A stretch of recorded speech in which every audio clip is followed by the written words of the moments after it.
I relate to the Don Whitman, Ben Johnson call higher than that. And it's all and The Ben Johnson. Yeah, and I don't know what it is, but I think I can pinpoint it, but it's the 979 at the end. We'll talk about that shortly. Here's John Vanbiesbrouck. Yes, as we go to the magic of Skype, and I believe we have him now joining rawmike.richards.com. We talk to John Vanbiesbrouck. Beezer, thanks so much for joining us here today. Guys, good to be with you. Now, are you calling us from Muskegon? I'm calling you from the lovely Muskegon, Michigan. Ah, fantastic. And it is kind of, I'll tell you what, people, when you start talking about Michigan, I don't know, John, if there's a more diverse state that I've ever been to, going from, sort of the bottom of it, and people assume, they just always associate Detroit, which I think also people still, unless you've been there, kind of are just watching a lot of TV or movies. But from that all the way up to Traverse City, Petoskey, all the way up to Sault Ste. Marie, my God, there is so much to see in Michigan that I think people really don't know what they're talking about when they talk about that state. Yeah, Michigan is a great state, and on the west side where we live, plentiful in sand because there's 300 miles of beach and 300-foot dunes. And it sounds like I'm giving an ad for the state of Michigan called Pure Michigan, but Sleeping Bear Dunes is one of the most unusual, beautiful places. If your listeners have a chance to visit Sleeping Bear Dunes, you'd have to walk a mile through sand to get to the beach. You think you're in the Gobi Desert. So pretty fun place and very refreshing this time of year. Color of the water is amazing, like it really is, really interesting. And for those, how far would you be from South Bend? Not that far, right? No, from Muskegon to Notre Dame, which is the mark of South Bend, is about an hour and 15 minutes. And I also have to think, too, obviously you being from, Detroit originally, that when we start talking about these kinds of areas, Grand Rapids, for Canadians who haven't, we kind of hear these names, just how hockey intensive is it? How big is hockey in the areas that we're talking about? Oh, it's a hockey state. It's Detroit's just not hockey town. Hockey has been a staple in the state for as long as I've known it. But back in the 50s, and we want to talk about Ted Lindsay and Gordie Howe, but really up in the Sioux, Detroit Red Wings used to take their team up to Sault Ste. Marie and play at the old Puller Arena, which built in 1925 or something like that, and all the way over to Muskegon, which was a staple in the eye. This building here in Muskegon started in 1960, and it used to be in a circuit with Flint and Saginaw and Kalamazoo, and that circuit of the old IHL died out when the AHL really became the minor leagues, the AHL for the NHL, but what a history of hockey in the state of Michigan, where actually grinders used to learn how to grind.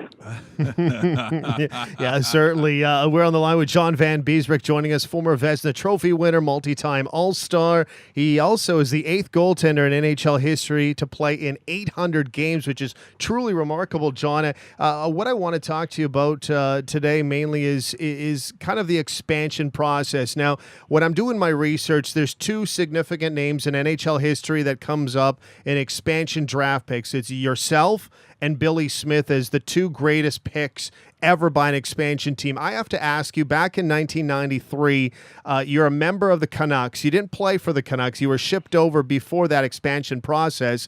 You get picked up by the Florida Panthers. What's going through your mind at that time, considering the great career you had with the Rangers and so forth, and now you're picked up by the South Florida team?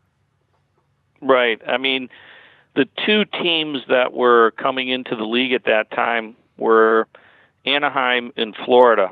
So those 2 destinations were pretty good for a hockey player. Yeah. But the unusual part to it is more about the Florida Panthers, where I ended up. And the unusual part was, could hockey exist down there? It was always warm. Would the ice melt was some of the simple questions. But more than that was, can you create an identity? And I think that what you see with Vegas going on is is everybody wondering what their identity is going to be. And I think that, as you pointed out with Billy Smith, Bill Torrey was the architect of the Islanders. He was also the architect of the Florida Panthers, and I think he knew a little bit about building an identity.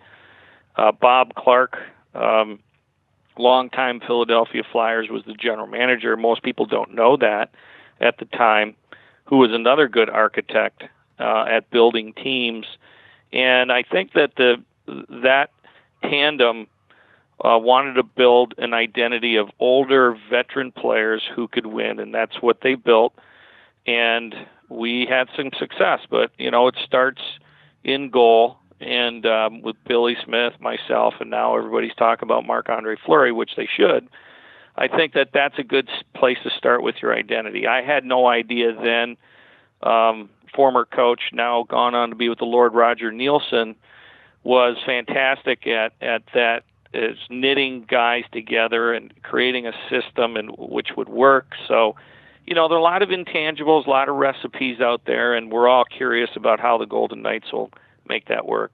Well, John, as you bring up, that balance between, what they're doing now and moving assets. We see Mathot now is gone, something coming back the other way. That balance between, trying to build for the future and gain the draft picks and so on. But there's something else that goes on, and obviously you're with Muskegon, as the general manager, you're trying to do the same thing, which is build what I think people call the culture of winning, and this is certainly what I call. It takes time to build a resume that when you step on the ice, the other team sees the uniform coming, and certainly playing in the show as many games as you did, you know what those uniforms look like. You saw the weight of that symbol coming onto the ice, and to me, that was a culture of winning.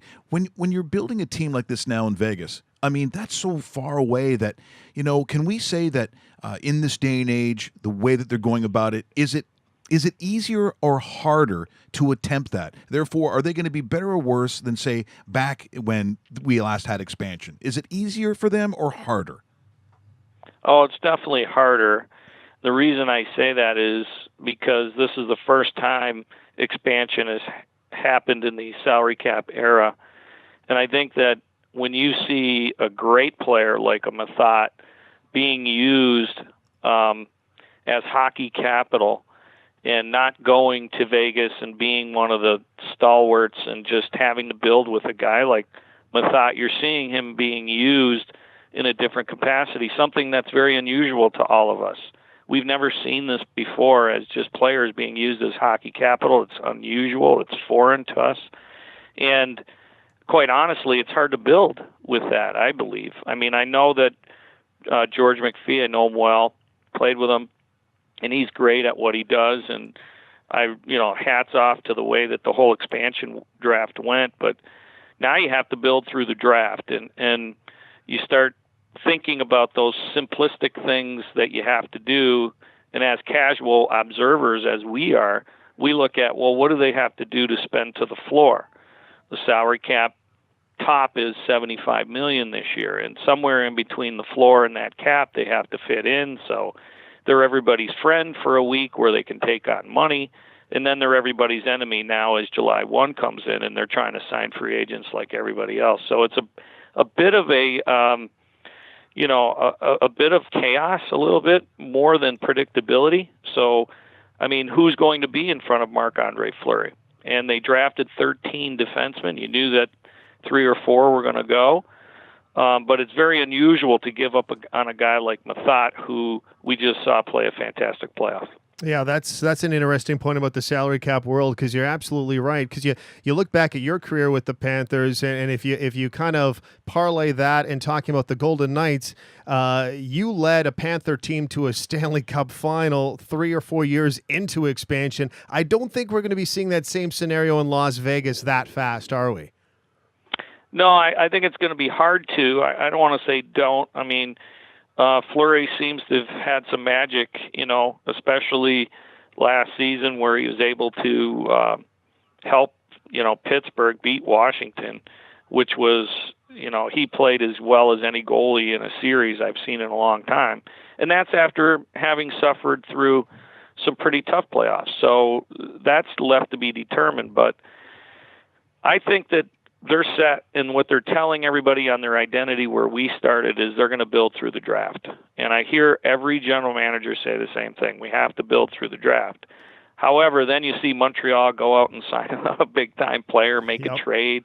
We see a blockbuster trade last year with Subban and Weber. So there's still a few moves out there for teams to go for the immediacy of getting there, and you could see the way that it played out in Nashville and all that. So I guess the Subban trade worked out in the immediate, but more so I think that teams have to build through the draft. So I equal what you said at the beginning by saying it's going to take, a longer period of time. Timely news, too, John, with the announcement of the 2017 class going into the Hall of Fame with the headliners being Teemu Selanne, Dave Andreychuk, Paul Kariya, Mark Recchi. You didn't get a chance to play against Teemu too much because he was more of a Western Conference guy, but maybe a comment on like a Mark Recchi or a Dave Andreychuk, a guy that you've probably had a lot of battles with considering how big this body was in front of you and some of the marks of a great career by these gentlemen.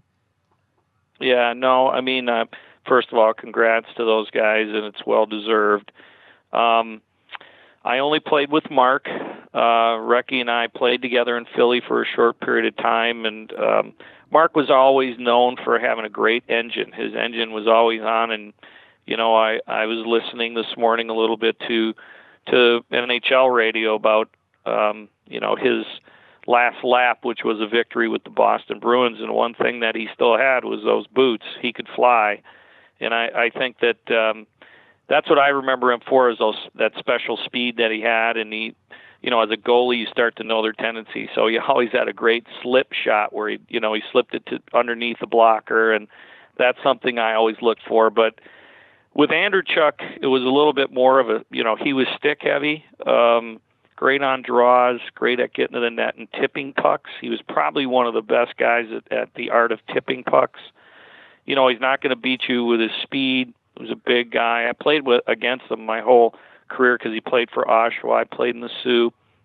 And he was a great battler, too, and a good teammate, just an overall great guy. And when he went to Tampa, again, as you mentioned, expansion, got them moving in the right direction, and I think that it goes without saying what Selanne and Kariya. I don't know if you could say Selanne and Kariya without saying one or the other, but Timo was, what he did obviously in his rookie season was amazing, and then after that it just seemed to get better, and his winning the cup with Anaheim and that, and just special stuff surrounding him, and Kariya too. Like Paul, as a player, was probably one of the best guys at one-timing a puck.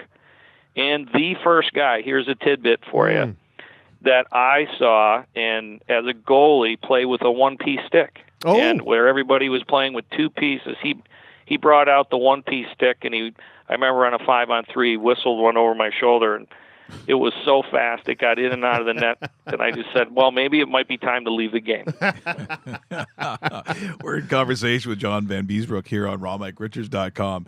And just like goalies, Beezer, you never really let go of certain goals, right? I mean, it's like no, you don't. It's you like don't. It happened yesterday. The great saves. The great saves were there. It's like I've talked to coaches. They go, "Yeah, the championships and the parades, and the moments. It's the ones you lose. It's the ones you don't get. You go to the grave with. Absolutely." And it's funny too. When you get into discussions about halls of fame, and this is where I might differ from a lot of guys that are in the business or do what I do for a living. It almost sullies, my thinking of these great players, and I'm talking about all halls of fame, John. That I know that we're in a stats world. I mean, my God, you look at what you have to do for a living in sports, where you talk about certain metrics and analytics. You talk about a lot of numbers, but to me, the Hall of Fame guys, it's always those intangibles. It's those qualities they have as human beings. It's those moments that you see, and I'd say probably the eyeball test. It's what you see that makes you think immediately that they're Hall of Famers, and those are the kinds of moments I remember. I can't give you stats. I'm not one of those guys. All I know is I look at certain players and I said, well, if you're going to use that argument, then what looks like a Hall of Famer? Well, unless there's some sort of horrible injury or something catastrophic in the universe, I don't know how Connor McDavid looking at what I see, I don't know how he doesn't end up being in that category. It's still very early, but man, oh man, that thing's amazing. Yeah, and people are analyzing more by analytics. I mean, but hockey's never been baseball. It's never been football, and it's honored some great people that haven't had great stats, and I applaud that. I mean, we've entered women into the equation. We've entered Russians and people from alike. I mean, contributors, builders. That's the great thing about hockey is I believe that they consider and honor everybody in different categories. The panel that selects them, that they go over these things, and they don't really want to slight anybody that has had a consistent career. They don't really want to do that. It's just that every year it's tough selection for 4 or however many guys, and some are no-brainers. When Marty Brodeur or Patrick Waugh comes up as goalies, they're no-brainers. When forwards come up that are leaving the game that retired, they're no-brainers. I mean, but then there's difficult ones because of Stanley Cup championships, and the part with that there's a lot of names on Stanley Cups that guys didn't contribute a lot and whatnot, and people can debate that back and forth, and it's so tough to win. But I mean, when you have great contributions to the game, guys that have been MVPs on their team and have built the game and been good custodians to the game, I think that that's a consideration. I believe that's what you're saying, and I agree with it. John, thanks so much for joining us here today on rawmikeRichards.com. Really appreciate it. And I'll tell you this, if my dream comes true, where one day I live in Harbor Springs and have one of those huge boats, that I will come down and I will be the Muskegon lumberjack himself. I will be the mascot. I will come down on my yacht and I will do this for you. Yeah, and we will accept you. Hey, John, thanks so much for today. A real pleasure. All right, thanks. Have a great day. Bye-bye. That is the Beezer, as they call him, John Vanbiesbrouck. Yes, and, a member of the United States Hockey Hall of Fame back in 2007. Multi-time All-Star, represented the United States in the World Cup, Canada Cup, Olympics, World Championships, World Junior Championships, Vezina Trophy, first-team All-Star, 800-plus career. I mean, this guy had a fantastic career with multiple NHL teams, and now he's currently the general manager of the Muskegon Lumberjacks of the United States Hockey League. What? We just become best friends? Yep.